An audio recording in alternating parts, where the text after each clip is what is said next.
Assalamualaikum warahmatullahi wabarakatuh. Rekan-rekan mahasiswa, kali ini kita akan melanjutkan pembahasan materi perencanaan dan pengembangan web. Kali ini kita akan membahas terkait content management system. Adapun aplikasi yang akan kita pakai adalah WordPress. Untuk itu, materi yang akan kita pelajari, kita akan mengenal dahulu apa itu WordPress atau biasa kita singkat namanya WP. Lalu kalau Anda buka dalam sebuah browser, kita akan menemukan dua laman web, yaitu org dan .com. Nanti kita akan lihat apa yang membedakan WordPress org dengan WordPress.com. Lalu materi selanjutnya kita akan membahas fungsi content management system yang ada pada WordPress.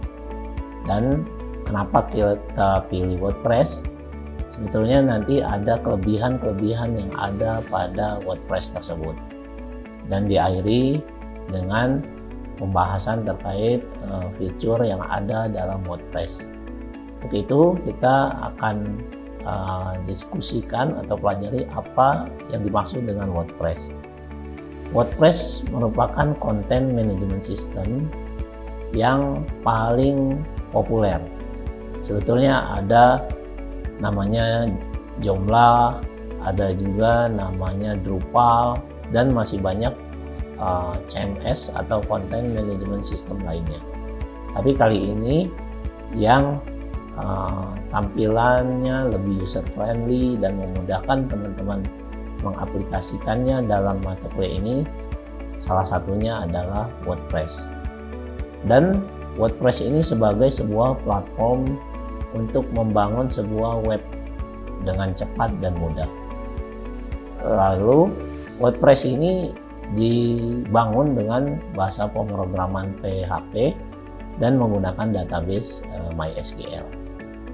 Oke, nah ini akan kita lihat apa sih yang membedakan WordPress org dengan WordPress.com. Teman-teman, nanti kita akan membuat satu akun sebagai sebuah latihan dalam membangun sebuah website dikaitkan dengan mata kuliah Anda sebelumnya, yaitu arsitektur informasi.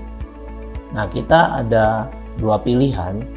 Sebetulnya kita akan menggunakan yang premium ataupun yang free.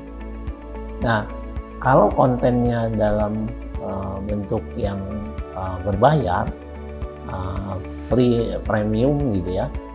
Jadi teman-teman, kita biasanya pakai yang org berbayar dan kita harus instalasi.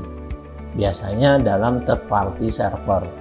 Biasanya kita melanggan dulu, kita langganan ke dalam sebuah hosting, lalu kita punya domain, lalu kita instalasilah engine-nya WordPress ini. Berbeda kalau Anda menggunakan WordPress.com.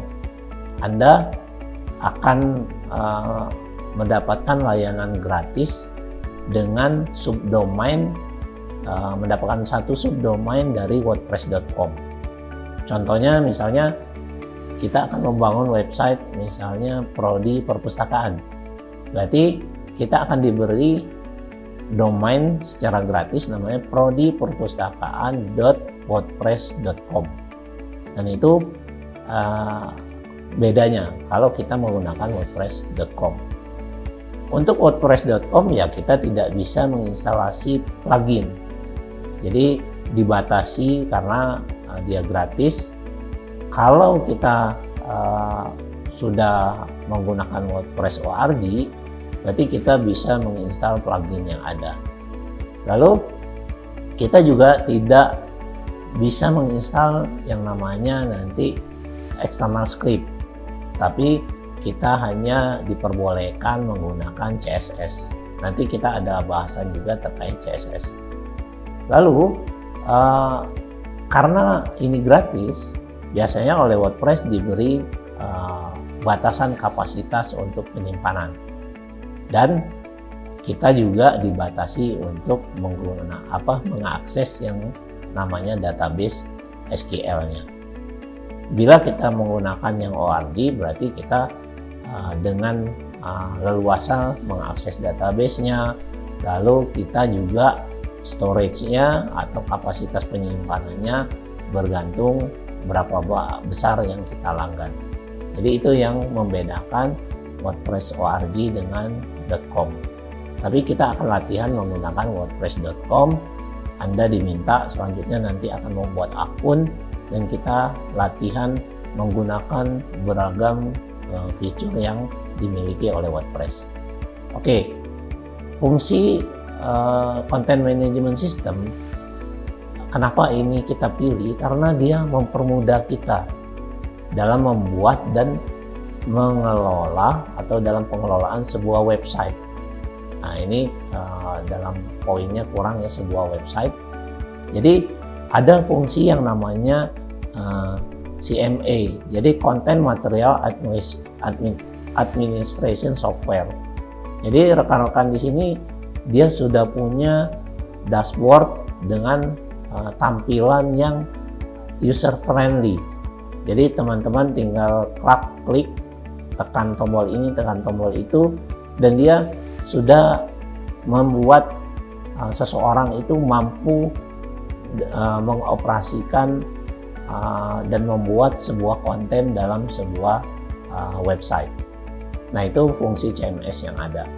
Lalu kemudahan yang lainnya adalah dia memiliki fungsi Content Material Supply Software. Jadi secara otomatis kita menggunakan CMS ini, dia sudah punya engine sebagai web administrator. Jadi saat Anda sudah menekan tombol misalnya publish, dia akan memerintahkan secara langsung konten itu untuk ditampilkan dan dipublikasikan dan bisa diakses oleh publik. Nah, ini fungsi-fungsi inilah yang mempermudah seseorang dalam pembuatan atau pengelolaan sebuah website. Kelebihan dari WordPress sebetulnya banyak kelebihannya. Ya, yang pasti tadi ya easy to use itu ya, jadi mudah digunakan. Lalu karena ini didukung oleh supporting komunitas, dia juga selalu update gitu. Jadi update-nya, engine-nya diupdate secara berkala. Lalu juga dia SEO friendly. Nah, bagi rekan-rekan yang fokus juga pada SEO friendly, engine WordPress ini sangat memudahkan, sangat mudah untuk dikenali oleh mesin pencari, salah satunya Google.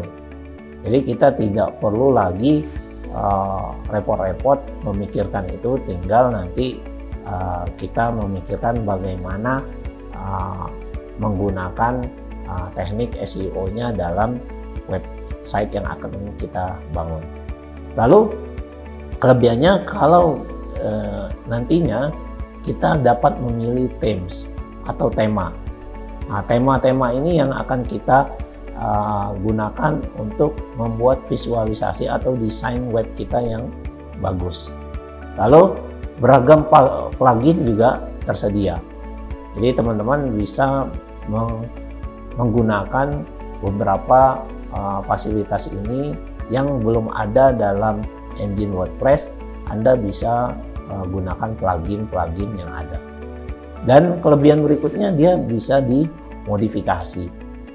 Bahkan terakhir, bagi teman-teman yang sekarang lagi tren misalnya e-commerce, fitur e-commerce itu sudah disediakan oleh WordPress. Contoh yang sederhana itu kita bisa pakai namanya WooCommerce. Ya, nah berikutnya kita akan bahas fitur WordPress. Jadi untuk pertemuan selanjutnya, Anda akan melihat beragam fitur yang ada dalam WordPress tersebut. Nah, fitur WordPress itu apabila Anda sudah membuat akun WordPress, wordpress.com, dan Anda sudah membuat satu subdomain dari WordPress, Anda akan login dan akan melihat beragam fitur yang ada di dalam WordPress. Dan tampilannya akan terlihat di bar paling kiri dan di situ fitur utamanya adalah post, lalu media, lalu page, ada komen, ada appearance, ada plugins, ada user, ada setting. Semua pengelolaan dan pengaturan WordPress ini sangat memudahkan kita dengan menggunakan fitur yang ada. Untuk itu, Anda silakan pelajari terlebih dahulu apa saja fitur ini, yang dimaksud post itu apa, media apa, sampai dengan setting. Karena kita akan kembali lagi pada pertemuan berikutnya dengan pembahasan yang lebih detail terkait fitur yang ada dalam sebuah WordPress. Sekian untuk pertemuan kali ini. Semoga rekan-rekan tetap semangat untuk belajar, dan teman-teman silakan untuk mencari apa itu yang dimaksud dengan post dan sebagainya sebagai bahan pertemuan untuk selanjutnya. Terima kasih.